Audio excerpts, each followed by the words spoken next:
And we're live. Oh boy.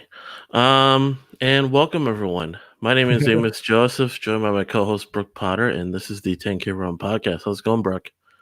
It's going well, Amos. You're wearing a mask. Are you trying to suggest that I'm contagious? Is this like something racist? Yeah. I'm yeah, the Asian and you're the contagious one, right? clearly. I mean, the UK presently does have, we're on the upside of the curve, so things are definitely expanding exponentially out here. I think we've just crossed 42,000 cases. Not as much as the US, so keep Mm-mm. those masks very handy. Number Uh, one. you got America's number one, man. Definitely. Just on that note, I had a wonderful mushroom trip yesterday, which will probably be the only trip I'll be having this year, considering how things are going. Uh, but that's pretty much how I've been filling my time. There's nothing to fucking do out here. So, how are you doing out there?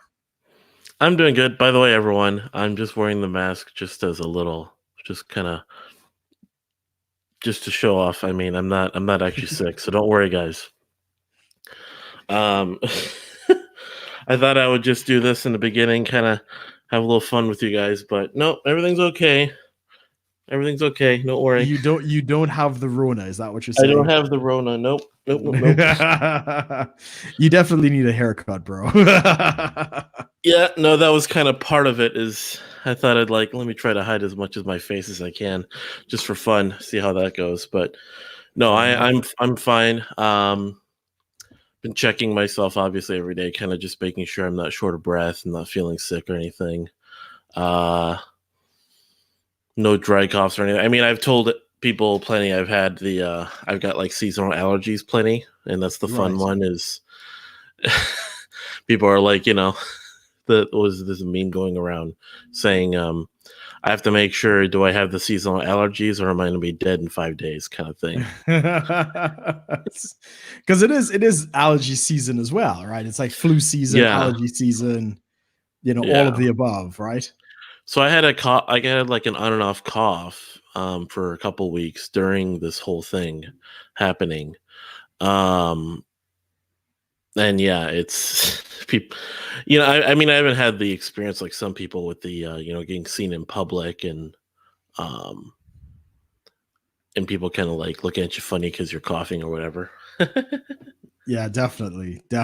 I mean, out here, there's been some pretty radical examples of, some Asian people being physically kicked out of some stores, usually by, some people who've come to culturally enrich our society. But yeah, that's a real thing. The CCP virus really hasn't helped things along. I love I love that it's called the CCP virus. I think it's very apt. It's very apt.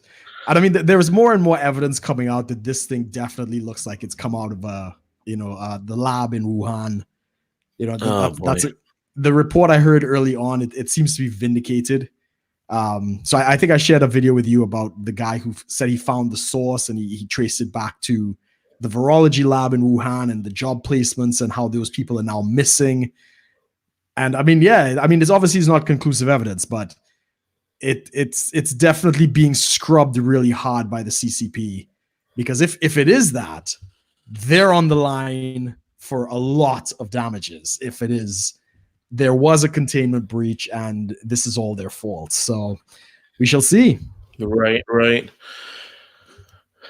Yeah, the we got someone in the chat here saying it's baseless speculation. I mean, possibly. I'm definitely open to that possibility, but I think for the most part, it's fun to explore. I mean, that's the problem. There are actually papers that say the source of the coronavirus and they lay not baseless. There is evidence. The question is whether the virus talked about in those papers is this virus or not. And the people who could verify that have all disappeared, very conveniently. So I don't know if it's baseless, but we can't necessarily prove it. And that, of course, is, I believe the whole world is going to be looking into this because China's going to have to I pay, mean, man. maybe. I mean, at least the belief that it's whether or not it's a bioweapon. I'm definitely thinking that's very No. untrue. Yeah, I It's don't think it's possibly. engineered.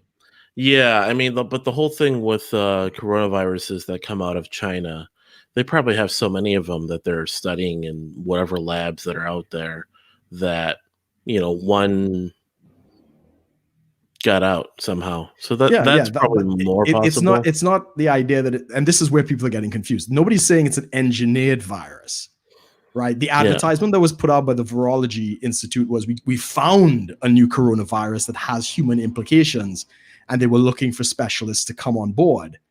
And there was actually a propaganda film that came out about the virology school, and the lead guy in it disappeared around the time that this new advertisement came out. So they're kind of suggesting he might have been one of those patient zeros. He might have been infected and died, and they were looking to replace him. Boy. Right? I don't know if you obviously haven't looked into any of this, but then all of a sudden they scrubbed the website. Right? There was a woman who was screaming like, "This is something that we need to address," and she's disappeared. Like all of these people who they assumed was patient zero are all gone. So, I mean, the CCP, when it has a baseless conspiracy, they would pull these people out and be like, look, these people are fine. Look, they're right here. But they're not doing that. They're not doing that. And that is how the CCP lies.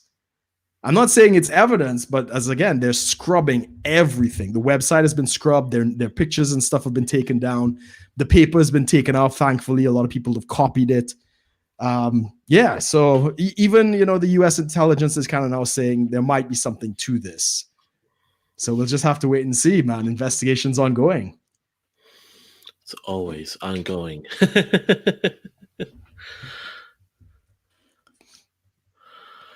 But that's crazy. What's that? No, we have a spectator. Do you know who this gentleman is in the chat? I don't. I mean, I've seen him in our chat before. And then I'm probably a horrible Chinaman for not being able to pronounce his name right now. Fair enough. It's a Chinese name, and I'm sitting here like, what? With all due respect, my friend, I'm not buying the Chinese dialogue at all, and there seems to be more and more problems with that. Even today in Wuhan, it was reported by an official leaked document 91 new cases, but the official report only said 4. So again, this whole facade is falling apart really, really quickly. Yeah, what is this? Oh man, there's so many news sources that people are trying to go to. There's, and of course there's all these leaks, there's all these things, and the West is just blaming China for their incompetence. No. No, China is incompetent. It's not just blaming them if they're actually responsible. I think go ahead. Oh. There was there were some people that I was talking to. I'll just say that much on it, and basically, Americans that were saying, they basically believed it's that in the world, the U.S. is basically number one in infections because, reported infections. Yes. That's one thing that people have been correcting me on. They're like, China probably has way more, very likely has way more infections than we do. Yeah. We're just the number one in reported infections. But anyway, so they said, correct, the U.S. is not just number one because it's the most traveled country, points of entry, landmass, population stuff. We're number one in infections because we have the most incompetent leader in the world. And then I was like, what did you say?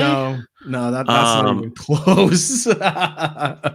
So, and it was kind of one of those, like, someone thought they were being smart, and I just dropped in. I'm like, really?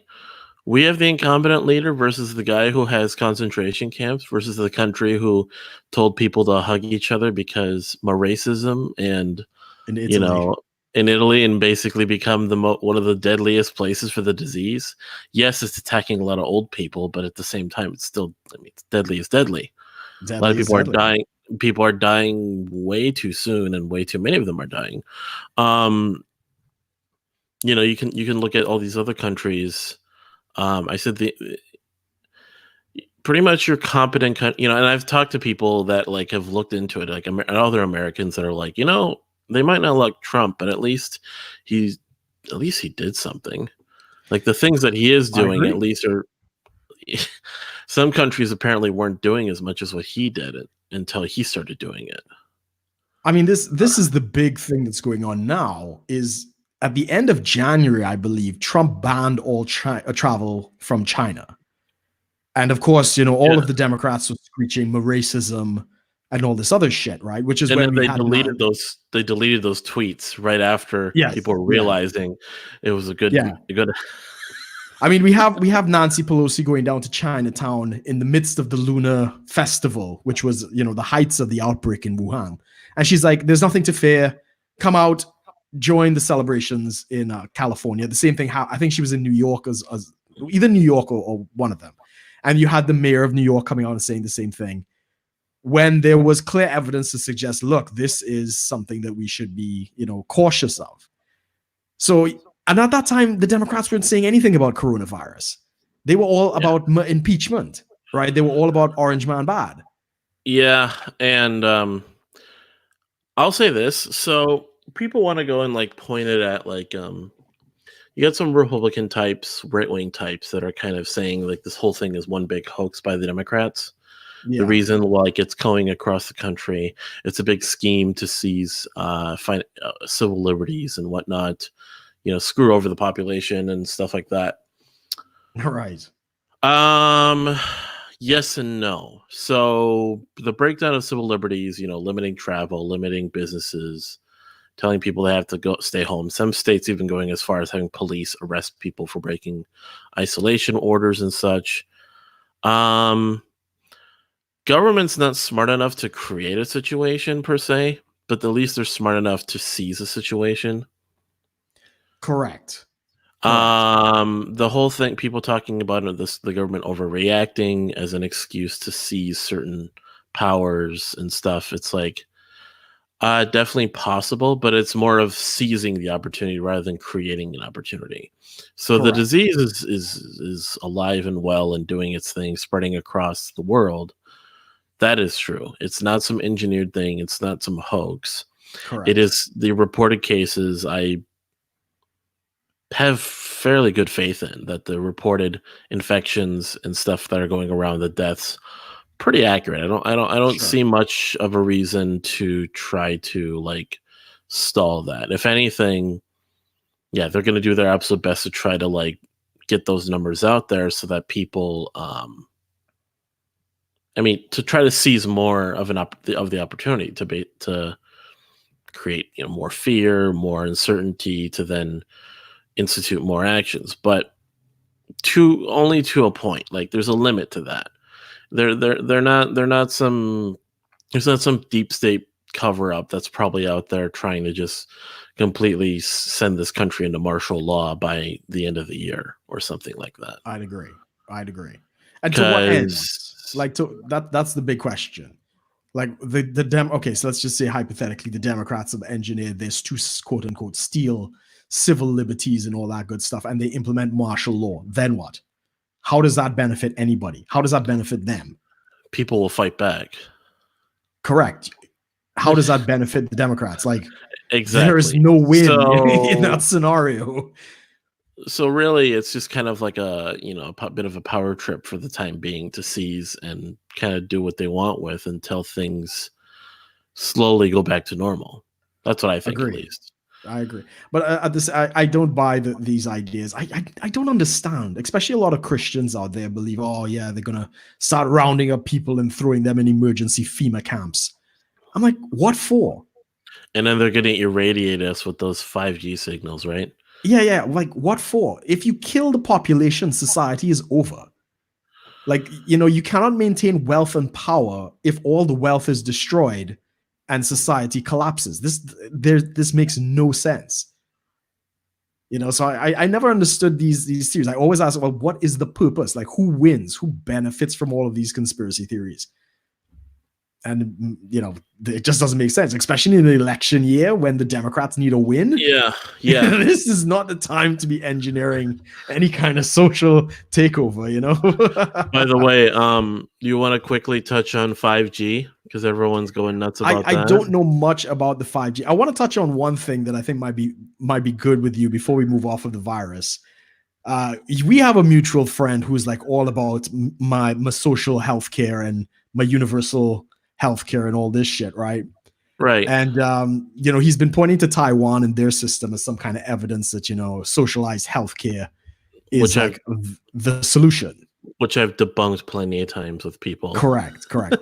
And this is what a lot of people don't understand. This, like, I'm in Europe. We have the NHS system out here in the UK, which is in a perpetual state of crisis. Now, of course, I'm saying these people are doing the best they can with what they have, and by all means, they're working really hard with this situation. But we have to be very honest. The NHS goes into crisis every winter because people get sick. Like, in just every year, it's a fucking crisis. It is, it's just unmanageable. While across the pond in Europe, we have a lot of different healthcare systems. And the one that's doing probably the best right now? It's probably Germany, which is it's a social insurance healthcare system. So it's kind of like what Obama wanted to do in the US, except he fucked it up. By law, every person has to buy private insurance. Right. And of course, there are multiple companies doing it, and they compete and they bring down the prices and all that kind of stuff. And then for the very poor, just like in the US, they subsidize the very poor. So they can also get an insurance policy. And if you want better policies, you pay more and stuff like that. But there's a huge amount of private market stuff with the hospitals and all this other kind of thing. And Germany is kicking this virus's ass. I mean, they have astronomical numbers, but their rates of death and all that kind of stuff, very, very low. And what is becoming exceedingly clear is this idea of single payer healthcare after that has unanimously failed around the world, right? Especially in England, Italy, Spain. We have you guys in the US are doing very well with your system out there, at least so far, although it's still early days. We've seen the healthcare system. It's so bad out here that countries are banning the export of certain medical equipment. So Spain ordered masks, it passed through Germany, and Germany stopped it from going to Spain. Right. And even France, we had medical supplies headed to the UK. France fucking seized it at the border. This is the kind of shit that's going on because of the unprepared nature of a lot of this stuff, So yeah, so much for the single payer system, man. It's definitely not adding up. Yeah, I think we've talked about that before in the past, you and I personally, about the different types of universal healthcare systems, and single payer seems to be the one that does not work at all. There's other types that work a little bit better than others. There's others that are implemented differently. And there's just so many factors that tend to make, so, everyone wants to talk about, well, now everyone wants to use Taiwan. It's like, well, Taiwan works because Taiwanese people. Yeah. There is a huge cultural aspect, and it's a lot smaller than a lot of other states, to be honest. Yeah. Small country, small state, small population. Well, 25 million people, not a small population, but in terms of density and everything, I mean, I saw someone tweet out yesterday about the that there was some proposal, or at least there was an idea going around of the government utilizing basically government overreach, using big data to monitor people's movements to then help to help better combat the disease, right? Sounds like a great idea. Americans will never take that. No, never. Like, people were like, no, like, fucking, going to fucking civil war over this shit kind of thing. Yeah. Not that they're watching us enough as it is, but yeah, Google has the information anyway, right? So, but it's hilarious. Like, we start to suggest that, and then Americans immediately go, no. And I totally get that. Yeah. But I also totally get, when I look at it, it's like, okay, this is what Taiwan, South Korea, and some of these countries are doing so well against this, is because It is very easy for them to just flip a switch, access all the data, access all the phones, take Yes. all the power, shut Yeah. down No, all I the agree. airports, and just be like, "There we go, shit Yeah. solved. You It's don't go here, you benevolent don't go." dictatorships. Yeah, still dictatorship. Yes. It's, yeah, benevolent So dictatorships. So real, and then I fully admit it. Like, so last week we talked about it, and I was touching on the Trump bucks, and then you were kind of giving me like really, you're not really above corruption. I'm like, I mean, I'll take the $1,200, man. I don't care. It's money's money. In the same breath, I will fully admit, like, if I could be in Taiwan, I would be in Taiwan. Yeah, because you have family in Taiwan and they're pretty much back to normal at this point. Am I right? Yeah. I mean, they still have people that come in and they still quarantine. They have procedures in place. It's not to go and say, like, infections aren't happening or whatever, but they have it. I mean, they not only flatten the curve, they completely control the curve. Yeah, because they acted early, started screening all the passengers. Yeah. They shut down flights from China. I They mean, have you guys mani- learned from SARS, right? You yeah, guys yeah. had, yeah, exactly. They have mandatory quarantine. So, and that's another thing people don't understand. So when people are going on about, like, oh, all these countries are doing so well, they're taking care of it, they're testing everyone, they're doing this, that's easier for them to do because they are used to that. Like, Yes. for how many diseases, I'm not saying like diseases go nuts, but I mean, anytime there's any sort of spike in infections of even the common, just the flu, a cold, whatever is going around in Taiwan, Hong Kong, China, Japan, any of those countries there that basically get these diseases firsthand, they're so used to handling this. They just, oh, okay, we just, close down the airports, lock some doors, check everyone's data, tell everyone to wear masks, and people will handle it. Like, they're so used to this. So that's why they're able to just crack down this quick. It's not some success of socialized healthcare. Correct. It's a success of experience and a culture that is more than willing to bow down to the government for the common good and take Yeah. collective responsibility to fight and contain a pandemic from ruining their country. Yeah. We would not do that Not here in in the the States. US.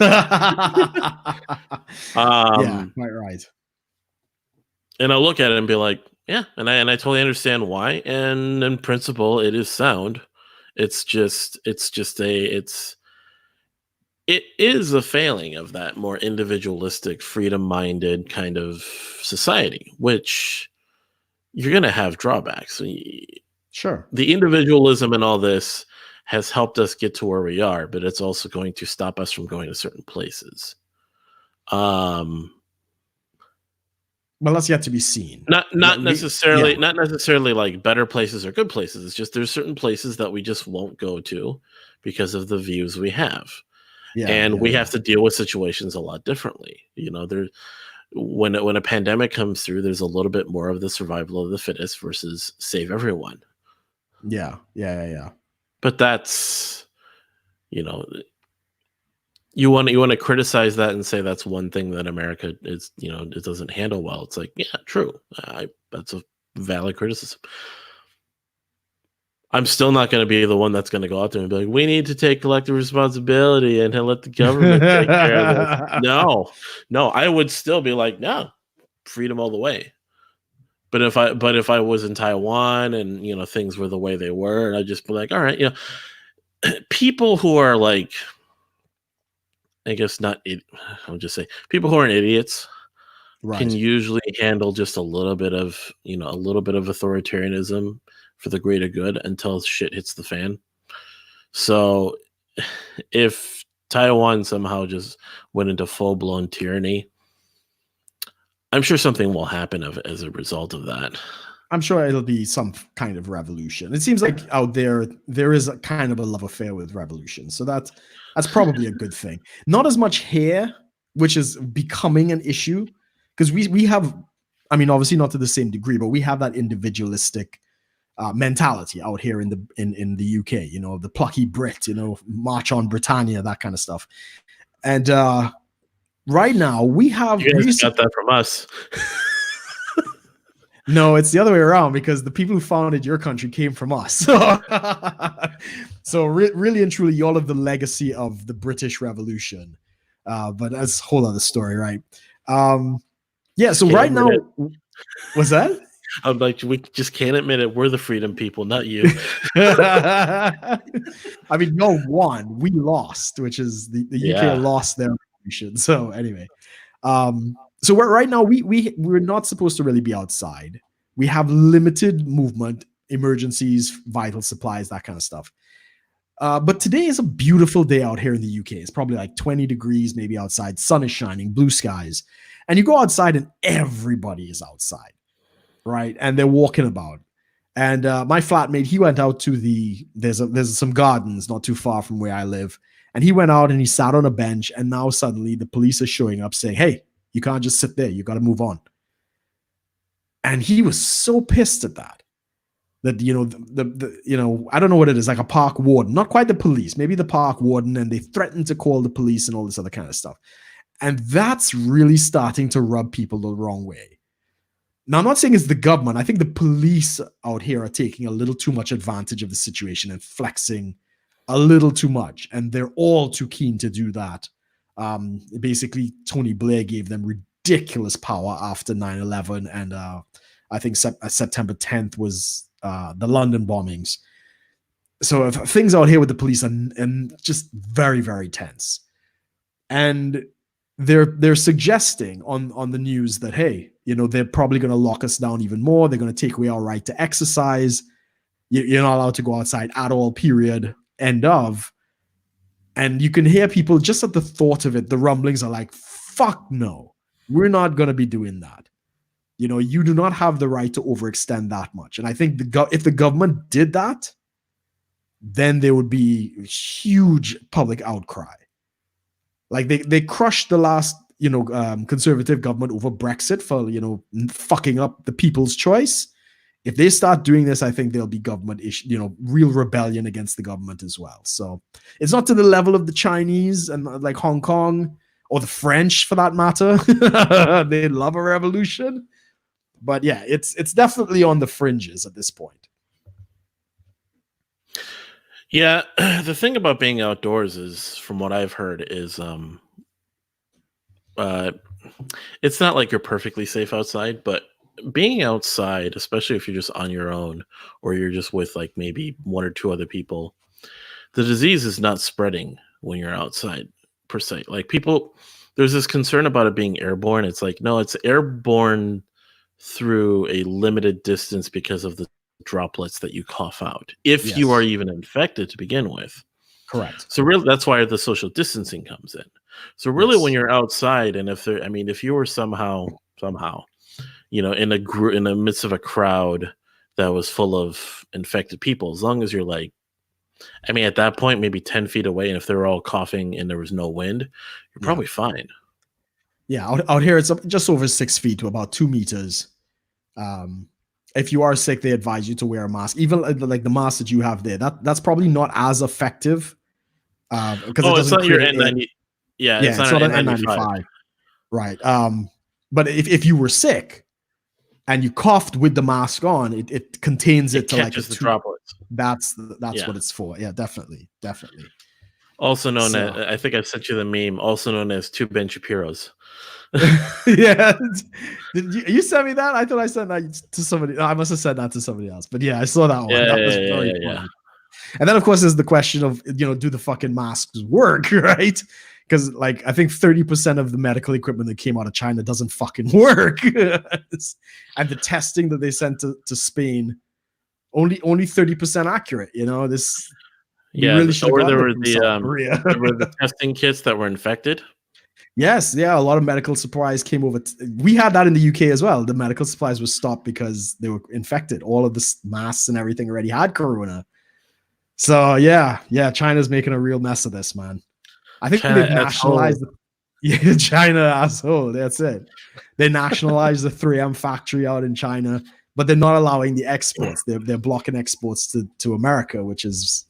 That's I would have said that's a declaration of war, but I guess we'll see what happens. Yeah, the whole thing. I mean, this is definitely going to escalate, and it's escalating in some ways, but escalation isn't really going to take anyone anywhere.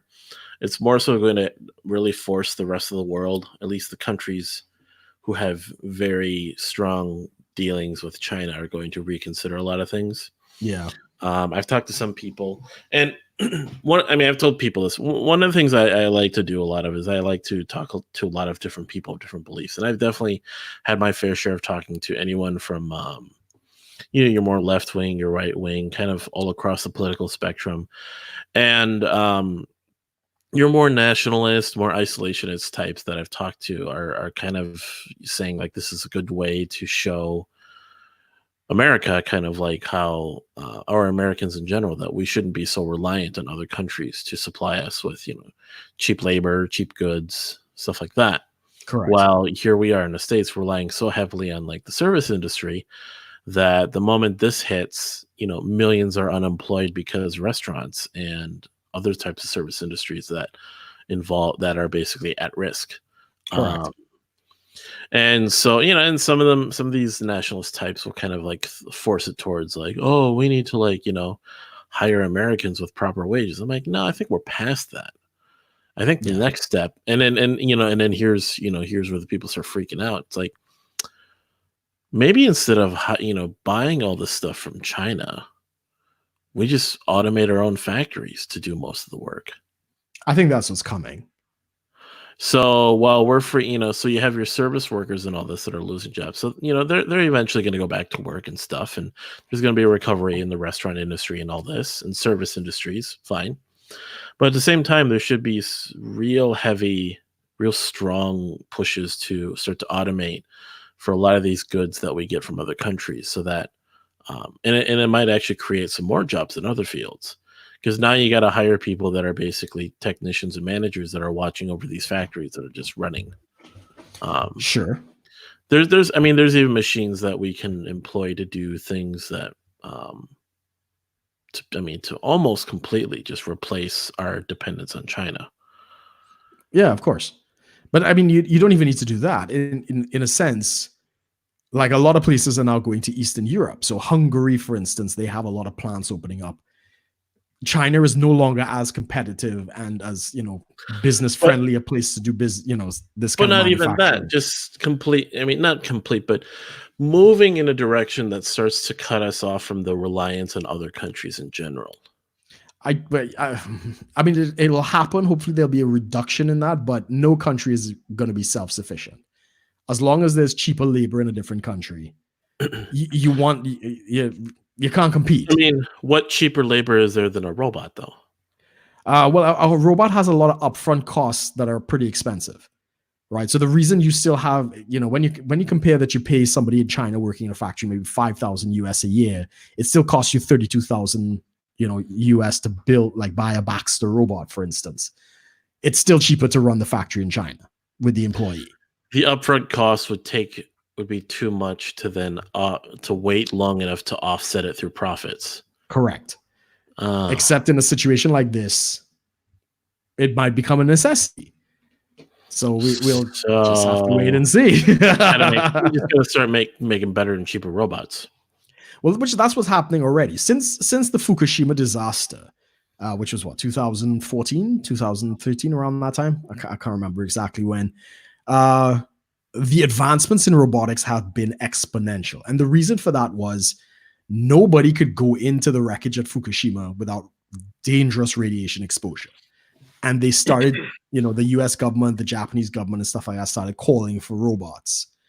And that's when we see, the likes of Boston Dynamics and all of these other companies start coming out and, doing designs for the military. And since then, robotics has just taken off, right? I talked about Baxter, which is actually backed by Bezos. I think Jeff Bezos of Amazon, he's backing Baxter. And that's a programmable robot that you don't even need a computer. You literally just take like the robot hand and you make it do whatever you want it to do. And that's how you program it. So it's the easiest robot to program. And it just does that, unlimited sort of thing. And that was like 20,000 US 5 years ago. And that price has only been coming down. So that's where we're going. That's definitely where we're going. We'll see. We will definitely see. I think in the US has been really good because all of the private industries really stepped up to fill the gap of a lot of the demand. So the My Pillow guy is now manufacturing the N95 masks in the US. Oh no, the My Pillow guy. Oh, the no. My Pillow guy. You heard about all that? That whole GM, the freak out about him. I heard there was a freak out. I didn't really follow it, but I know, people seem to want to boycott him for some reason because he's making masks. I don't know. He shows up at the White House and he's making masks, and Trump is praising him, and everyone just kind of, TDS is just going off the walls and just, because he's a Christian, because he's a Trump supporter, it's so typical. And they're not even realizing, like, guys, he's making masks and you're not. Yeah, exactly. I figured that was it. I didn't know if there was more to it, but it's so fucking typical. The man is actually doing something for the country. Even out here, our big inventor is a guy, Dyson, and he does vacuum cleaners out here. So vacuum cleaners that don't lose suction. That's like his big invention out here in the UK. And the minute this whole issue was announced, he started making ventilators. And this is what a lot of people don't want to admit. The private sector in the US, especially in the US, not so much in the UK because, this is like, government is God out here. But in the US has picked up tremendous slack. And they have answered the call like no other country. Did you hear what Elon Musk did? Oh, about the ventilators that he got out of China? He made the wrong kind, I hear. God. Yeah, well, he's a fucking idiot. So that whole play about him buying 100,000 ventilators and getting it out of China was about Elon. It's not really about helping anybody else. He's a shameless self-promoter. So I'm not surprised. He doesn't know fuck all about anything. Are we still on track to go to Mars there, Elon? Oh my God, don't get me started. Watch him build a rocket, and then we're gonna go to Mars, and then we're gonna be on Mars and be like, shit, we brought COVID-19 with us. God damn it. Yeah, Elon is about Elon. He's the man invented the subway 100 years after the subway was invented. So that about sums up his input. Here's the cherry on top. There's rumors he's going to be that he's having a thing with Amber Heard. Oh, really? He's fooling around with Amber Heard. With Johnny Depp's ex crazy. The one that abused him. Yeah. Elon is very beta at the end of the day. A lot of these billionaire guys, they're brilliant in their field, but fucking cucks in, like the rest of their life, man. They really don't have a clue what's going on. Amber Heard is a pretty woman, man. She's good looking. Yeah. I get it. Crazy. Bitches be crazy.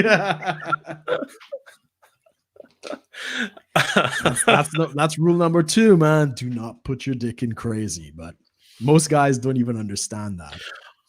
Oh, I wanted to ask you because we didn't really touch on this because it was this is before after last week's show. So did you do anything funny for the first there, Brooke? Oh, for April Fools? Yeah. Yes, I did. Well, it wasn't my idea, but it wasn't your idea. Wow. No, it wasn't. It wasn't. A friend of mine on Facebook, she put up a picture of an engagement ring and some flowers and stuff like that on April 1st and basically said, "Oh, it's finally happened. She's engaged." And I liked the photograph, didn't really think much of it. And then she sends me a message privately and she says, "Oh, it's an April Fool's joke." I said, "Okay." And then she asked me if I still had the pictures of when her and I were hanging out in Trinidad. And I said, yes. And she said, "Well, can you post those pictures, like tag her in them and basically play like she's engaged to me?" Right? I was like, and I'm thinking on it, I'm kind of stewing at it because I know this is going to get messy. I know if I post that shit, that fucking thing's going to go viral. I'm going to be cleaning this up for weeks. I'm kind of really... But the truth is I'm fucking bored. I have nothing to do out here. So it's like, fine. Here's a little excitement. Yeah, it's like, yeah, let's stir the pot. Why the fuck not?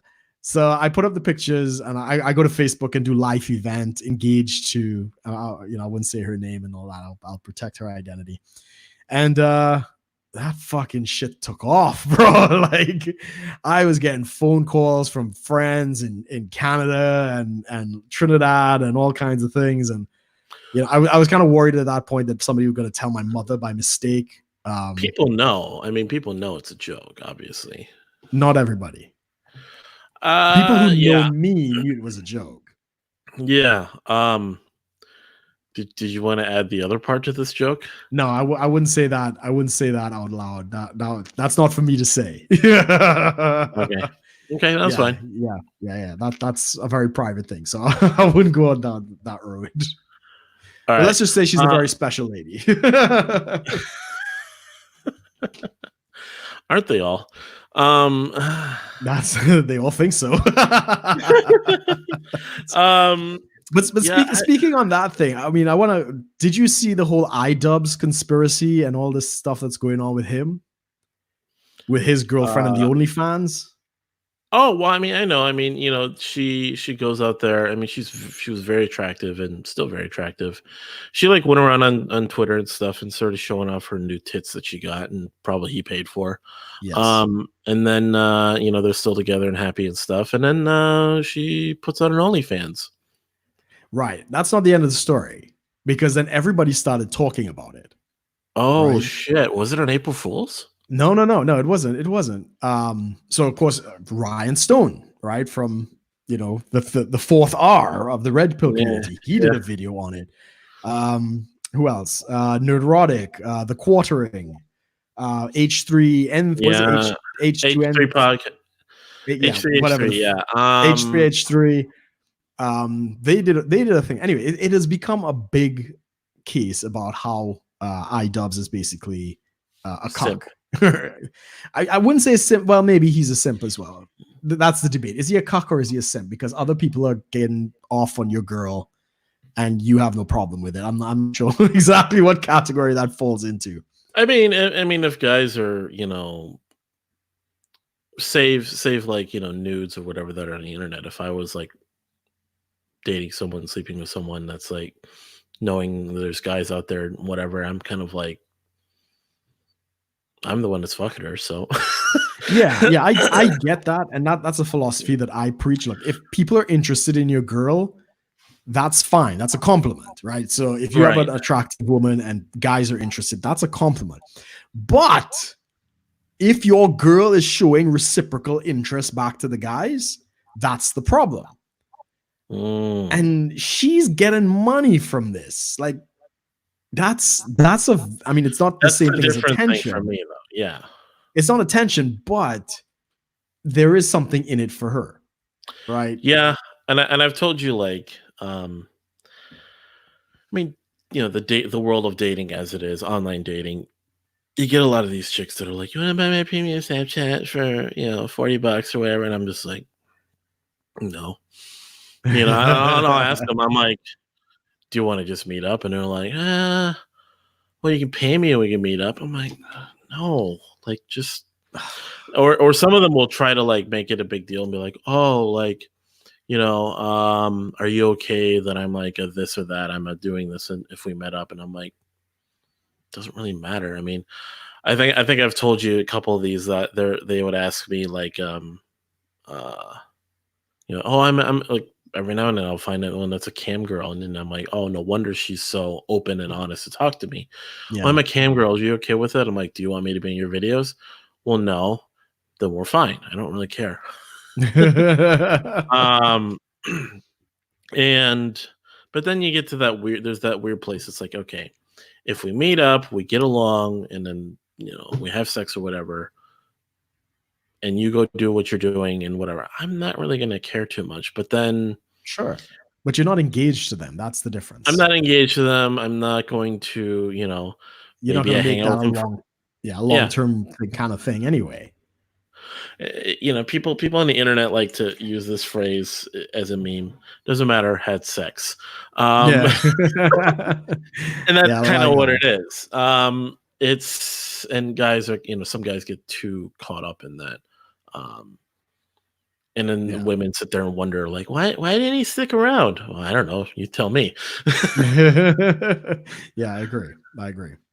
But But that's, I I mean, mean, that's obviously a different thing. This yes, is, this guy's actually dating her, has been dating her, is engaged to and her is apparently. engaged to her, and all this is going on. I'd be like, if I'm walking down the street and I'm iDubbbz, and then, guys, and I'm or not walking on the street, not really, but social media, oh, he's got this hot girlfriend and all this. I'm kind of like, hey, yeah, great. Guys want to sit there and oogle over my girlfriend, my apparently fiance, and all this. Great. And then she starts selling it. I'm like, no, I no. agree. Like, I no, you're agree. not doing that. You're not like you want to go. You want to. I mean, even now, I think this brings up a better topic. Yes. If you were seriously dating someone, what are your limits on social media activity? I mean, I've already made that clear to one of my ex-girlfriends that if the social media accounts gets too active with selfies and that kind of stuff, and it's some of the kind of provocative and stuff, I pretty much close the door after it crosses a certain threshold. Which is It depends on the content. So if it's just selfies and I see like it's racking up 1,000 plus of followers and stuff like that, I would shut that down pretty early. But if they got like mixed content and maybe they put something out once in a while, I'd probably wait until it's higher than that. But I don't particularly. I mean, let's face it, right? Instagram is basically soft porn. That's yeah. why that's why women jump on it. In fact, TikTok seems to be going down that road as well, but that's a whole other story. Yeah, there was a. I was scrolling away. I mean, I've been going around on TikTok too, because through all the nonsense, you get a couple of really funny videos, and I'll Yeah. send you those, or you'll send me those. We have fun with that. But the thoughtery is off the charts at times. That I've found, I found there's guys. So you have your like your TikTok girls that are like thoughting around on the internet, and it's like, okay, it happens. It's like Vine. You get Yeah. you get some moderately attractive woman, or maybe a very attractive woman, that goes around there and gets popular on the internet, and then they do their thing, and then they kind of reach a certain level of fame with all the thoughtery, and then they try to make it more wholesome to try to dial it back so they can appeal to even a wider audience. Yes. Vine had that with like porn stars. Sure. There was this one porn star that got really popular simply because of Vine. Uh-huh. And now that she got popular enough and she's going into TikTok and whatnot, she makes it more of a general thing, not like Right. she's not Not like you fussing it up as she like they're used to. trying to hide that a little, you know? Yeah. I think Right. Danny Daniels, somebody sent me one of hers. That is one of them. Yeah. But no, I completely agree with that. It's funny. But then you get some like 19, 20-year-old chick that gets out there and realizes how popular she is. Yeah. And TikTok actually has like a revenue, like a But they have monetization. They I have see. that. I've seen in the beginnings of it, people start talking about it, and some people would show it like, Yeah. oh, I can get paid this much for like because there's all the ads in between. I don't use TikTok really, so I'm So really don't know. there's ads and stuff in between. Like as you're scrolling, you'll get like ads and stuff, and obviously if you're making what they call the For You page, which is like their featured page, a lot, Right. Yeah. you're getting all that ad revenue. Oh, cool. So, but I think for some people that didn't quite work so well anymore. So you get a couple of chicks that are straight up you get like these 19, 20-year-old chicks starting up OnlyFans or premium Snapchats. Yeah. I And know. I think there was only one I've ever subscribed to on OnlyFans, and it wasn't nudes. It was this absolutely stunning redhead that just had fucking perfection. And I had her on Instagram, and she would just do these really stupid things, but she has really long red hair, and she would just from behind with her ass, this perfect ass, she would just like let her hair drop, for like bunching it up and let it drop. And I don't know, for some reason that was so fucking arousing. And then she said she had an OnlyFans, and I signed on to it. It's like £5 or something like that. No nudes, but it's the same kind of thing, just in her underwear kind of thing. And I was like, okay, I scrolled through it. I watched everything, then I canceled it. It's like, okay, I've seen enough. Yeah. That's the only time I've ever done that. Yeah, I've definitely seen that as well. And sometimes I mean, there's whole freaking like, so I'm scrolling through Reddit and I'll see like guys that are just having full-blown conversations, trying to read into like, why is this chick only post this? Why does she post that? I'm sitting here like, man, these guys are really into this. Like, they're trying to figure out like, when is this chick gonna have an OnlyFans? When is this chick gonna do this? Is she ever gonna, I mean, guys that are sitting there like going on and full on just hundreds of Wow. comments on a thread. When is she gonna show a titty? Like, what the hell, guys? That's pretty fucking weak, bro. That's Yeah, low and I'm like, right there. and I'm just like, yeah, this is why. I mean, but there's something so interesting. There are chicks out there that are charging 40, 50, 60, $100 a month, Yeah. not showing anything. Yeah. I completely agree. I can't really go in. I mean, as a pure marketing and just as a capitalist, I can't really complain and go and be like, oh, you're not being, it's like, if people are willing to pay it, it doesn't matter what the hell you man. Yeah. Sex work is real work. if people are willing to pay for it, I don't really care how you're going to get the money. Obviously, I'm not suggesting do anything illegal. People, chill out. Yes. Or at least don't get caught. But it's so funny. So I'm seeing all this, and then this is where it is. But here's the problem. You got these 19, 20-year-old, maybe even 18-year-olds with OnlyFans because maybe they got tits, maybe they got a really great body, and they're on TikTok and they're doing all this. I'm sitting here like, man, the internet's never going to forget that. No, it's not. You're going to be 10 years down the line and you're 29 or something, and maybe you're really seriously thinking about getting married, and your fiance is kind of like, oh yeah, starts just going around on the internet and finds out, oh, there's a whole archive of all the pictures. Because no matter how hard you try, every OnlyFans is getting leaked. Yeah, of course. Some guy, enough guys that pay for the highest tier are going to eventually think, I'm going to put this out there. So then they maybe charge it at a discount to send it to another guy. Yeah, and then that guy just decides, fuck it, I'm going to share it with all my friends. And then they share it with their friends. Yeah, exactly. Next thing you know, your $100 a month subscription is all out on the internet. Pretty much. I think, somebody actually said that. I think on Reddit or one of these places, there's actually a forum where it follows all the OnlyFans. Well, not all, but most of the OnlyFans. Oh, yeah. And shares.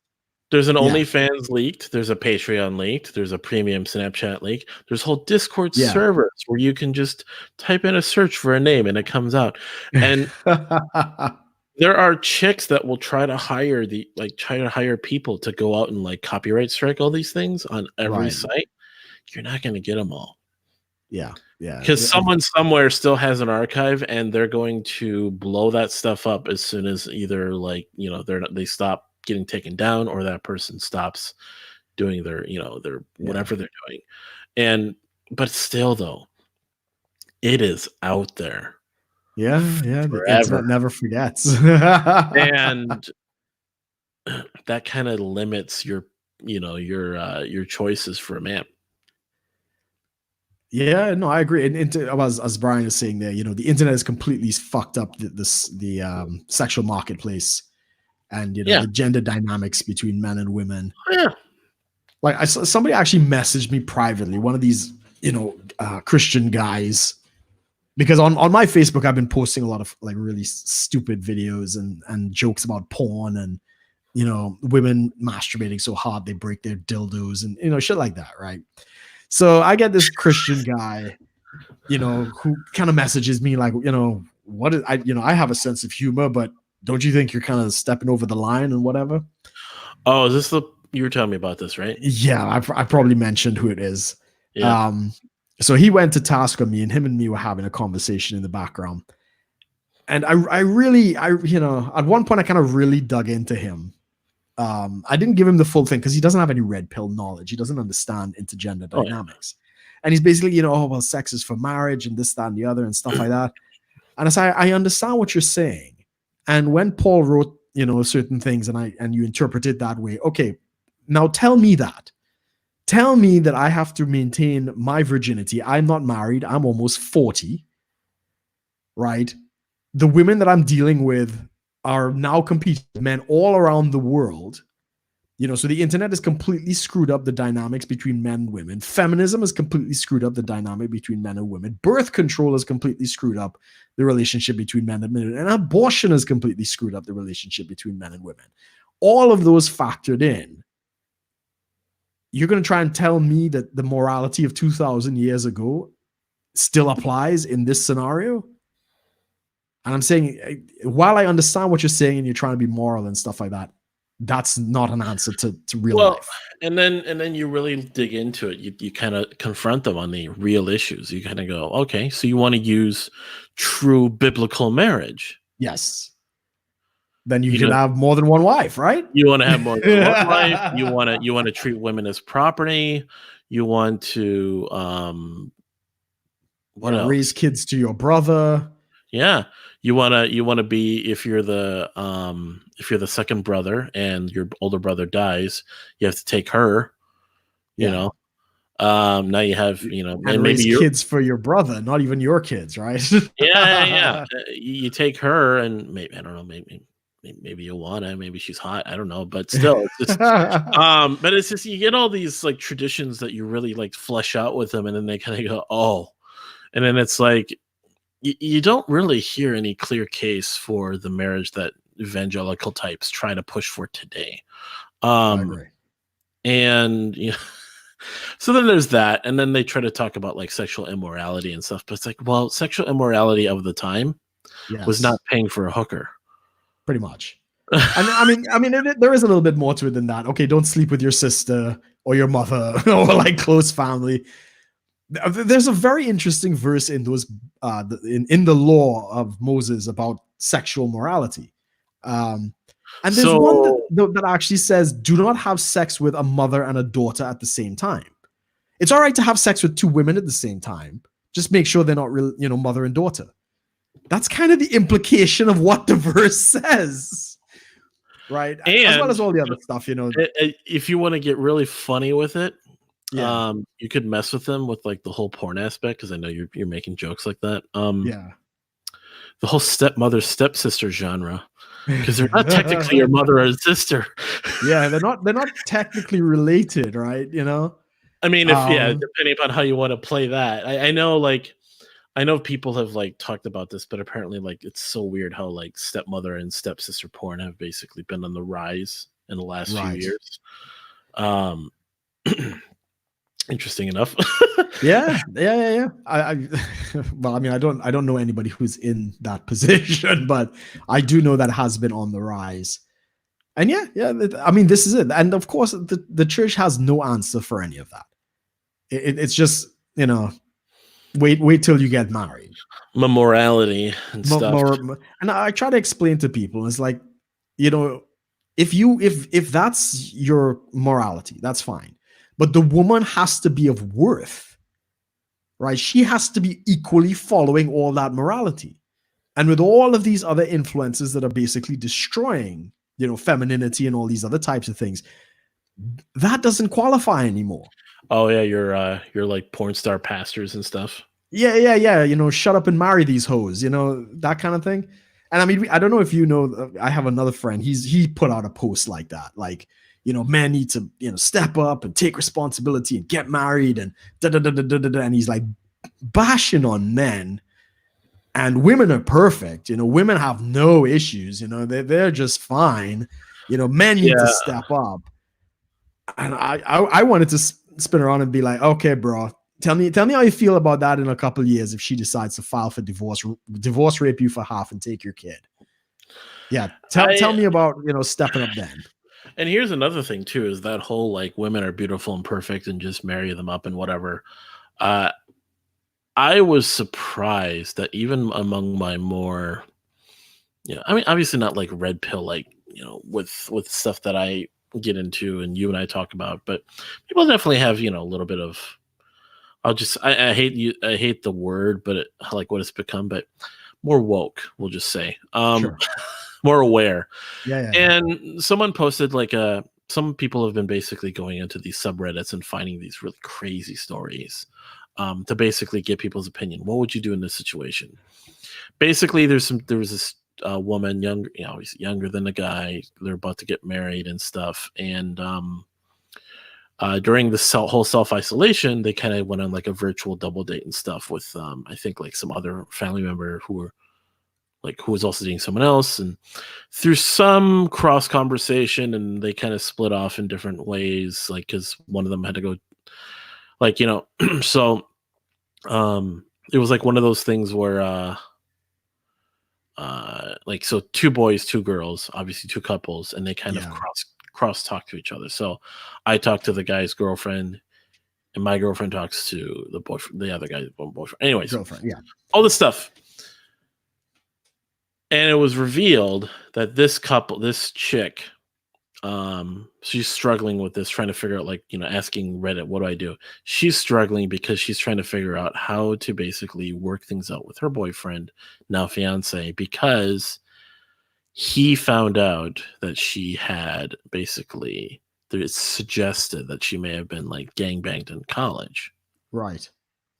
And it was, it was and I mean, the way she's writing it was college. It was a phase. Everybody's experimental in college. It's, we all did it. I don't remember. It was a crazy night. There was probably, and then, so he like took that and was like, okay, yeah, it's college. Okay.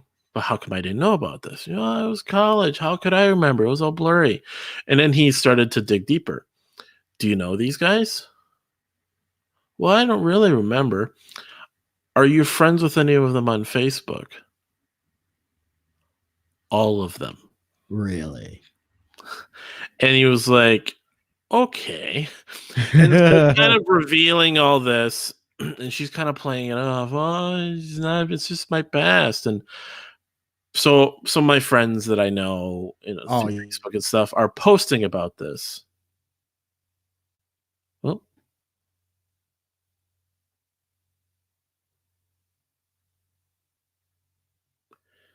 did I lose you there? Uh-oh. There? Well, yeah, I don't know.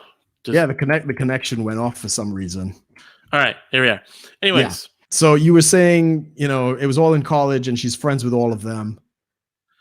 Yeah, and so he's kind of like trying to figure this out. And then, anyway, so my friends that posted this initially were basically like trying to have a discussion about how would you handle this and all that.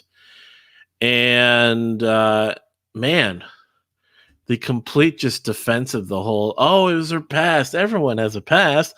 All these women were like, why is it such a big deal? She has a past. She told him now. I'm like, yeah, the fact that she hid it this whole time until it just kind of accidentally came out. And now the more he digs, the more there's more than meets the eye.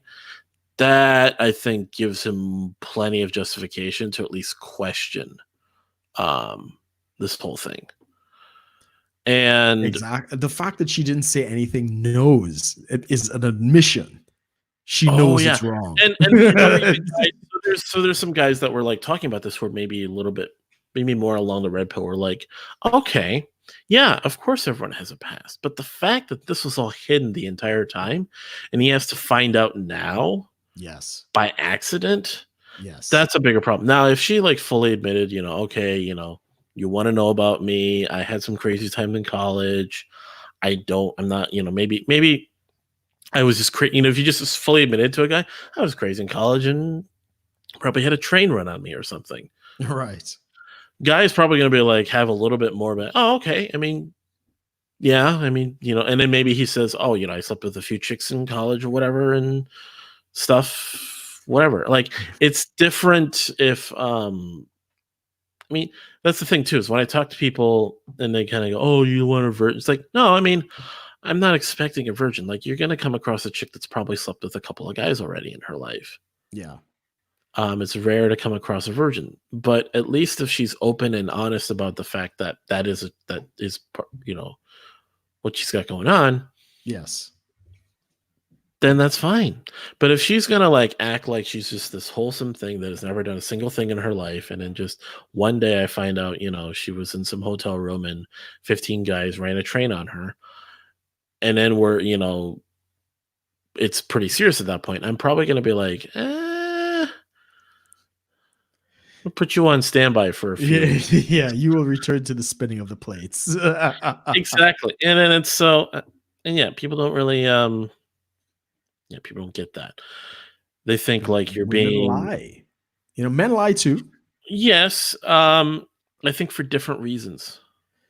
Possibly. Well, ideally so, because again, there's a lot more stigma. I mean, we have the stigma for a reason. Why slutty women are looked down upon. Mostly by other women, ironically, because they're giving up the goods for free.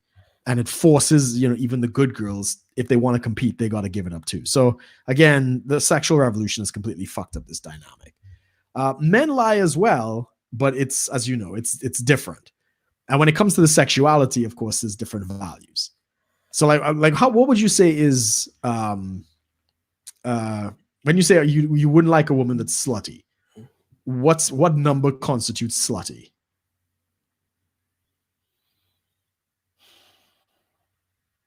More than 5 guys. Yeah, I'd probably agree.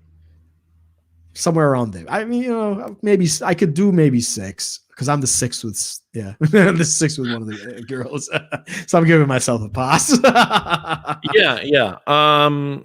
Yeah, more than 5 is about the limit. Once you're approaching like 10, then I'm kind of like, then there would have to be a lot more to sort of work up to, like, Yeah, and it's there's I will fully admit there's still a bit of like the blue pill that in me that's kind of like I don't like saying the word prove it to me, yeah, but it is what it is. Like you got to yeah, prove that you're worth my time. exactly. You are, there's loyalty, there's of course personality, Tits and ass. there's that. Let's not forget the most important thing. That's the upfront part, I think. Yes, yes, and behind. But like, um, yeah, I mean, it's the dynamic that is present out there pretty much just points to you meet someone, you got to go in hot and heavy most of the time. And if nothing's really sparking right away, proceed with caution. Yeah, yeah, yeah. It's not just, oh, we go on a date, we get some milkshakes, maybe we kiss at the end of the night, and oh my gosh, all the butterflies. No, like, Well, I mean, it can be that. I'm not saying that's it completely can be. impossible. That's not the norm that is pursued as much anymore. Like that's not I even the agree. expectation. Like we talked about this plenty. It used to be you get a kiss on the first date, and that's like you got it locked up, man. Yeah. Now it's like if you're not getting a blowjob by the second date, you're done. Yeah. Pretty much. I mean, as long as you got options, which it seems like there's a lot of simping going on. These guys don't have a lot of options. Yeah, I mean, there's a lot wrong. There's a lot wrong with society. This pandemic is doing all sorts of weird stuff. Yeah, it's definitely changing the dynamics. I think I sent you the meme, with the girl like pulling the ponytail of the other one and force feeding her the milk. And it was, the milk was COVID-19. I think the girl is COVID-19. The milk is, and the girl says whores, and, it's like forcing her to be a housewife. Yeah, because, I mean, there are a lot of women in the service industry, whether it's restaurants and other things. I mean, I don't know if I'll just say this on air. It's funny. I had a stripper that was laid off that I was talking to, Right. and she wanted me to buy her stuff. Eventually, it just got to the point like, nah, I'm done. I think did I say this on the show? I probably did. I don't remember. There was some chick kind of had her Snapchat out there, and I'm thinking, okay, let's just. Usually, if they have their Snapchat very openly out there, there's probably some sort of ulterior motive. But I'm like, I'm just gonna see what happens. At her and starts doing the whole, like the first message she sends me is like, oh my gosh, and I said, well, what's going on? Oh, some guy just slut shamed me. I'm like, okay. And we're talking back and forth, find out she's basically selling her like premium Snapchat. She's a laid off stripper. And I'm like, oh, that makes perfect sense. Am I supposed to feel sorry for you? You probably make more money than me. Well, no, and I just point, I'm like, yeah, that makes perfect sense because strip clubs are probably where the virus is gonna go nuts off. Indeed. And she's like, and he's telling me that I should buy, and I'm kind of like circumventing the question to see how far I could go, asking to meet up with her. She's telling me to buy, and I'm like, can I get a free sample? And she sends me something that's all censored. And I'm like, okay, it's the best I could do, I guess. And then eventually she just said, I'm deleting people from my Snapchat if they're not buying in 24 hours. I'm like, all right, bye. But anyways, it's kind of showing me like, okay, wow, times are really tough out there. So yeah. guys were talking, in Rule Zero and stuff. They talked about like the sexual marketplace in the pandemic and talking about like seeking arrangement places, sugar daddy stuff. More and more women are going to start changing their sort of approach to kind of try to appeal to more men. Guys that I know too that have fully admitted like, yeah, I'm actually getting more chicks on dating apps and stuff coming after me because of this. Like, because if you show just a little bit of like sort of, I'm weathering the storm, I'm a strong man taking care of business through all this, Yeah. they're kind of flocking to these guys. So yeah, it's pretty interesting. It is an interesting dynamic. It's definitely changed things. I don't know how long it's going to last, but we'll see. I mean, Now, even for myself, there are a couple of married women I know. And well, one is in a relationship, one is married. And they've kind of been messaging me on the side, kind of like, I think the one that's married is contemplating divorce at this point. She's been locked up with her husband so long. I think it's coming to an end. Yeah, and the other one is she has a boyfriend, and she knows I'm not interested in any kind of relationship. But yeah, if she wants to like bang on the side, we can do that. And she's like, yeah, I'll call you. It's like, by the way, speaking of like just the changing dynamics and how like women have basically become more and more like sexual and slutty to a degree and such. Did you see the thing I just sent you on Facebook? yes. Did you see that? Yeah. So I sent Brooke a picture. I don't know if he'll ever post it. You got to look closely at that chick's butt. Yeah, I've seen it. Yeah, it's funny. Yeah, it's funny to talk about on air. No, like there's this tweet that was out there, some chick kind of doing the whole, obviously, thoughting on Twitter, posting in bikini shots and in the sun and all this stuff. And someone like retweeted, like quote tweeted, basically you can comment on a tweet. And the big girl's like, why is your whole body wide open? And I didn't see it at first because I'm sitting there, I'm like, it's a nice butt, it's a nice body, the chick looks great. Like, what's going on? And then I look closer and I'm like, what the hell? Like this chick, she has this like really skimp bikini on, and then she's like obviously bent over taking different pictures. And you can notice very clearly once you see it, her butthole's like blown wide open. Yeah, when I first saw it, I thought she was wearing like a butt plug. That's what I thought. But I'm like, you look closer, you're just like, no, it's just been stretched. Yeah. And yeah, that's when she's ready to settle down. and that's and people like some women freak out because, oh, it's not how it works. It's like, okay, granted, I'll give you, the vagina has a way of like fixing itself up if it's not getting, wrecked every day for a while. But the butthole doesn't do that so easily. There's a phrase for it when it kind of expands like that, when it's rosebudding, I think. I mean, I've heard of like crazy stuff where like, porn stars or even in some cases certain homosexual men will just start leaking. Right. Yeah. This is definitely podcast friendly. Shall we go deeper? No, it's getting crazy out there, man. I mean, yeah. Dude, we're stir crazy. We can talk about anything. I mean, there's nothing else going on, bro. I mean, I've been posting shit like, I've Oh, unlocked the end of Pornhub. Like, when is Pornhub 2 coming out? Because I've seen it all kind of shit. Jesus. I mean, Pornhub Premium is free to the world right now. So. I know. It's just, I like the VR stuff now. So I'm on, was it Sex Like Real? Sexlikereal.com. It's crazy, man. It's crazy. What is this that Brian is asking us? Let's see what's in the chat. I'm gonna Google this name.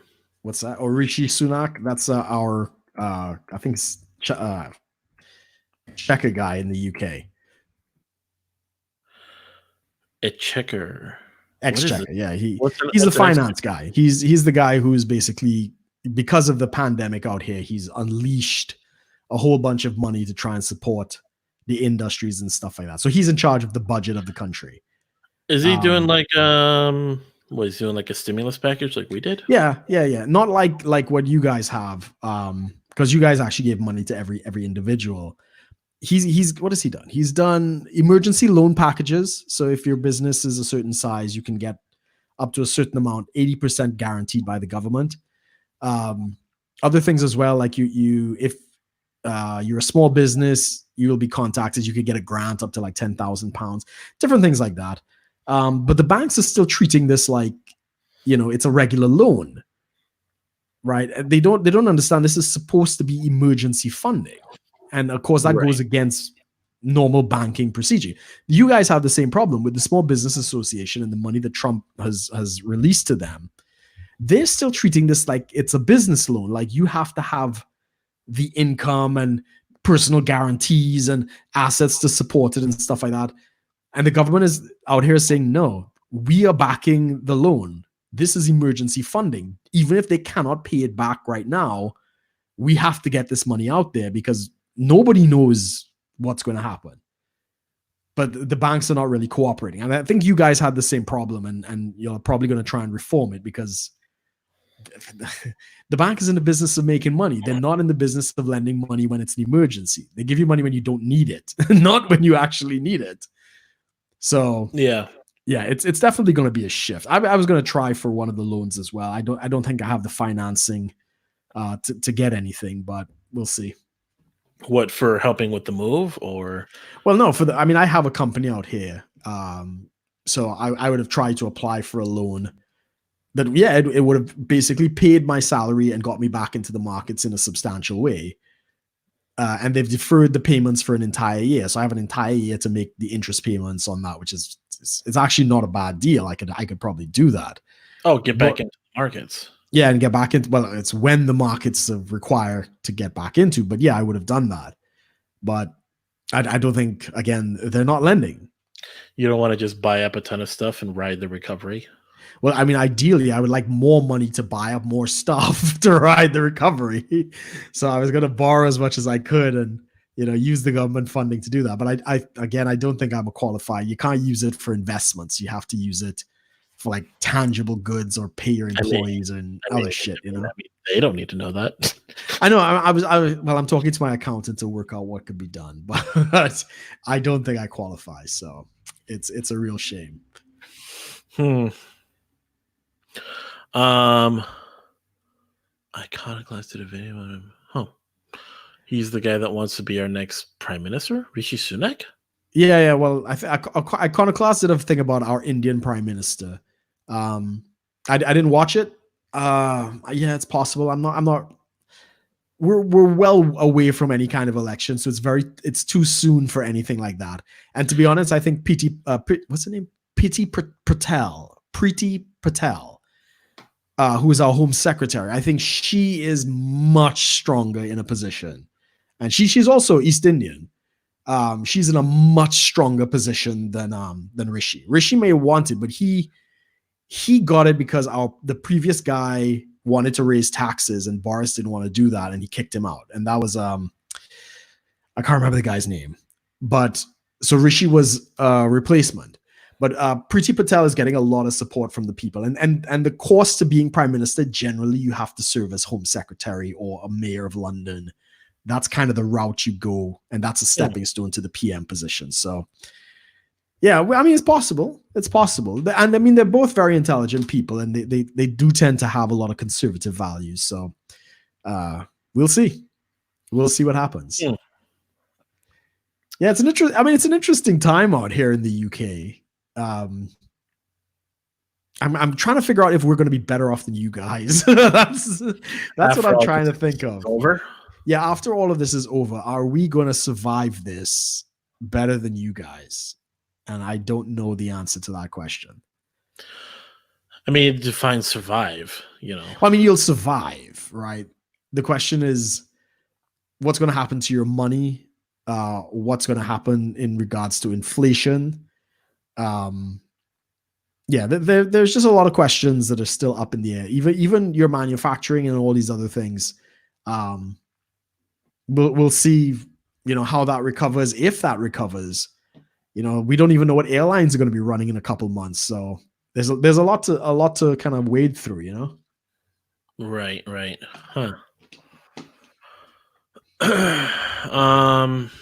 Man, if you guys outdo us in surviving this, Guys, I don't know if we're doing quantitative easing, actually. That's a good question. Okay. QE, quantitative easing. If we're doing another aggressive round of quantitative easing, we're definitely going to have some issues. Yeah, we're doing it as well, but not to the degree that you guys are doing it. Oh, we always do everything better than everyone else. America's number one. We're going to quantitative ease the hell out of this economy somehow. Oh my, yeah. Here we go. Blow our currency into the sky. No, it's ridiculous. It's ridiculous. Oh, I see. Yeah, we're doing QE bigger than the city expected, City of London. So I'll have to go over those numbers and see where it's at. But yeah, it's pretty grim. It's pretty grim. And this is the thing is like people are talking, really what it comes down to is the virus itself is not the problem. It's the economic changes. It's the people themselves. It's everything else surrounding it. I agree. Which, yeah. I mean, you guys have been so spoiled. I mean, the world really has been so spoiled probably since 2000. Whenever the markets and there's a collapse, a bubble, right? So you had the .com, you had the 2008 correction, 2015 and stuff like that. The Fed would step in, lower interest rates and print a bunch of money to kind of, push things up. At least since 2008, they did quantitative easing. So people have gotten really, really fixed on the idea that the markets just go up and the Fed is going to backstop the markets and, it'll create a bottom and we just keep going up. Most people have forgotten the business cycle, that it's perfectly natural for it to go down, right? It does go down. And nobody is really in a position to really deal with that. And they're trying to prevent that. But that is a natural part of the business cycle. You need these corrections in pricing and supply and all this other stuff. So I'm kind of hoping that even with all the Fed intervention in the US, the markets still go down. And that idea that the Fed is just going to backstop the market and just bail everybody out and stuff like that, that has to be broken. People have to understand the realities of the market. So yeah, we'll see. We'll see what happens. People have gotten really, really spoiled. I'm just looking at the Dow Jones right now. It had a little bit of a kind of climbed up a little bit, then it's kind of going back down again. Yeah, it's on its way down because all the portfolios have readjusted. There's no more buying. So it's probably on its way down. It drifted down very nicely on Friday. So you should be just above 21,000. So yeah, there's no doubt you're going to retest the 18,000 lows that it recently hit. The more realistic, well, I don't know if that's more realistic, but a realistic target is probably 15,000. That's probably where it will go in order to make it cheap, where the valuation is about 15 times earnings. Right now, it's still fucking high. It's 19 times earnings off the S&P, where the average is 15. So even with this collapse, you have more to go to make this like cheap. I'm not too on the terms of that, but Yeah, it doesn't matter. Does it cost you money to move money around in your portfolio?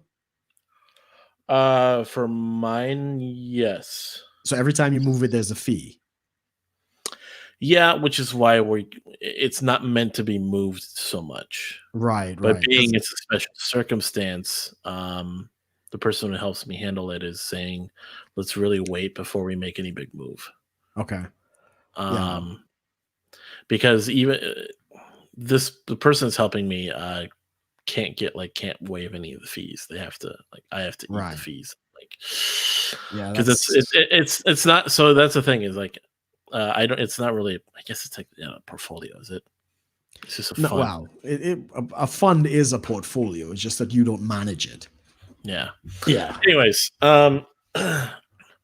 but yeah. So you think the Dow will hit 15,000 before? It's possible. It's possible. I think at 15,000, that's when the PEs will actually drop. Hmm. And as I was explaining to somebody else the other day, the whole point of the stock exchange is earnings, and there are none. We don't even know if companies are going to survive at the end of the day with a lot of this stuff. So, I mean, Right, some right. companies are better than others. Obviously, Amazon is going to do well. Microsoft is going to do well. They don't have a major Chinese exposure. Some companies are going to go to shit, like Disneyland, right? Disneyland is losing a fortune. Nobody's in the cinema, and their operating cost is enormous. And I think they've borrowed $7 billion in like a week and laid off a whole bunch of people. Disney may not survive. Like at the end of the day, that's how it is. Wow. AMD, the Disney will finally processors. fall. Sorry, Disney will finally fall apart. possibly they might break up the company, and if they go into bankruptcy, they might sell off different brands of the company. So I mean, the biggest thing was the Marvel movie universe, right? The comics are not making any money. Lucasfilm is losing money. Pixar was doing all right. They made some money, and the theme parks are all closed. Where else are they going to make any money? Yeah, they're trying to make money now because the whole movie is what is it that so that new movie Onward that came out was like an animated Pixar movie that came Yeah, out. I didn't see it though. They like a lot of people basically so it came out right when this all hit. So they had to quickly come up with a new way to get the movie out to people to still Yeah. make some money back. Yeah, And so yeah. they did like an Amazon Cinema thing or something. Like Right. Amazon is releasing movies like just right after it comes out in cinema digitally so you can watch it at home. And I was like, that's kind of cool. I mean, Yeah. it forces, I guess you could say it kind of forces innovation to do its thing. Correct. But it's like you're forcing to adapt to something and you're losing money on the action to adapt. Yeah. They're just trying to limit the losses. That's all they're doing at this point. Yeah. So yeah, it's just So that's it. I mean, the cinema industry is done. That's what we're looking at. I mean, it was archaic to begin with. There is no reason that you cannot have immediate digital releases to home theater systems anyway. and that's what's crazy is this whole thing is making people reconsider a lot of things how to do business. A Correct. lot of businesses do not need offices, or they Agreed. should they should have an office that almost never gets used. Like Correct. also people are talking about this might trigger a lot of moving to rural areas. So Yeah. people might start not evacuating. Well, it might be Move out people of the might cities. move out of the cities because they can do their work from home Yes. and they only have to go to the office like once a month or something. Yeah. Um, Totally fine with that. School, same thing. Yeah, there's no reason we need the monoliths of schools and universities that we have now. Completely agree. It's a waste of money. So a lot of people doing remote work, a lot of people not having to live in the cities, and a lot of industries that have to reevaluate how they work. I know I was talking to someone. I said I think this will bring up a good way to look at like how the service industry is just too easily crippled. Granted, it is very special It's fragile circumstance. to begin with. Yeah. Yeah, but I mean, it should at least give them some incentive to want to make it less fragile. That's not really possible though. Yeah. Because the economy is fragile regardless. There's not really much you could do to bolster services. I'm not saying, yeah, I mean, I'm not saying like it's just going to make it, bulletproof or anything, but you find ways to make it weather something like this. Yeah, I mean, if the service industry gets fucked, it gets fucked. But you find ways that it doesn't get fucked as hard. Right. Yeah. I mean, I guess it depends on the service. Food I could see, is not going to be greatly changed, but accountants might have a problem, right? Or who else? Name another service, like printing is probably going to have a problem. If you don't have offices anymore, companies that do printing and stuff like that, they're probably going to, bite the dust. So it could transform the world, possibly for the better. But at the same time, all of the reliance on the communication network is also vulnerable, right? So if everybody's working from home and we're all relying on virtual connections and stuff like that, there is a real problem that the infrastructure, the technology infrastructure is not sufficient. That's an issue. Yeah. So, but I mean, we don't know. I'm looking forward to that world. I mean, for me, it didn't matter, although I might be changing, my work position to something else. But yeah, that's the way it goes, man. Well, we're coming up on our time perfectly. Oh yeah. Anything quick you wanted to add? No, man. I think we did good. I think we've covered all the major topics. Do you know anybody who's sick? I have Facebook friends that have posted being tested, a couple that tested positive. Okay. I haven't kept up anymore beyond that. I haven't checked up, are they asymptomatic? Do they get pretty sick? Stuff like that. I don't know if there's much else, but I know Minnesota. Oh, I didn't even check what Minnesota's numbers are at. We're probably at 1,000 cases, I'd say. Yeah, Trinidad just crossed 100, so I think they're at 103 cases. Yeah, diagnosed cases. Of course, the number, we know the number is a lot higher. It's just, well, for you guys probably, because you're probably not testing nearly as much as anyone in the U.S. is testing. Correct. And it's the same thing in Trinidad. I don't think they don't have the test, which is the problem. They kind of have to make their own, or at least figure it out somehow. So it's probably because they probably, I mean, I'm sure they know what the disease looks like and all this stuff, and how to how to find it, but they probably don't have an actual test to do it properly. Correct. So they're having to basically discover it the old-fashioned way, which is watch your cells, see if there's a virus somewhere in there, and then identify if it's the right one. Let's see. Yeah, it was actually Germany came up with the first test, and I know South Korea started mass producing their tests locally, and now in America, y'all have reduced it down to 3 minutes for the test. It used to take a couple of days. Right now, there's some interesting. There's it's changed to basically include what we call long-term care facilities. Yeah. That they're starting to put out lists of places that basically have the highest amount of cases. State number of positive cases 865, total deaths. That's Minnesota, 865. Names of long-term care facilities with outbreaks released.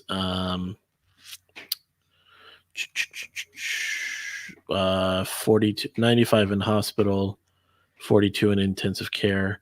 2 more have died. Making, doesn't say how many total have died. Yeah. But they have a list now that they're putting out of basically a lot of these senior homes, long-term care facilities that have basically been outbreak centers essentially, which that's not good. No, it's not. I mean, we've known that for some time. Once the Italian data came out, because the Chinese have been lying. I just keep hammering that point home. But yeah, when we saw the data coming out of Italy, we realized that care facilities are high risk with 30% mortality rates. Pretty much any older person that I've encountered tends to try to keep distance from me, from anyone else. Yeah, which makes sense. Makes sense. Even out here, if I see somebody who's elderly, if I do see them on the streets, they've got gloves, full mask, and they do the social distancing of two Ben Shapiros. No, I wouldn't do that intentionally, though. I mean, I hope I've had it.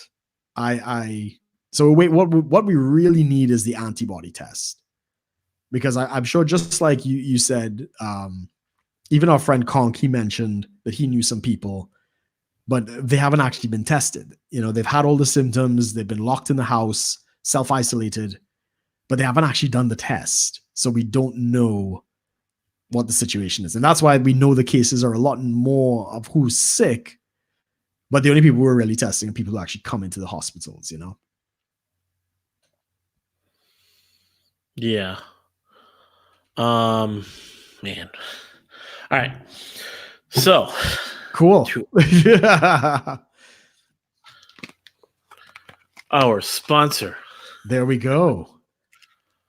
Tactical Soap from the Grande Soap Company. This is the second edition packs. So you have your Durden, Bond, and Maverick. Really good stuff. They sponsor the show. I think it's really good during this time to get this stuff because it cleans you really well. It's not like some foo-foo essential oil nonsense that you're getting out there that just maybe doesn't really do anything. It smells good. It does a good job. Plus, it even could give you an edge with women.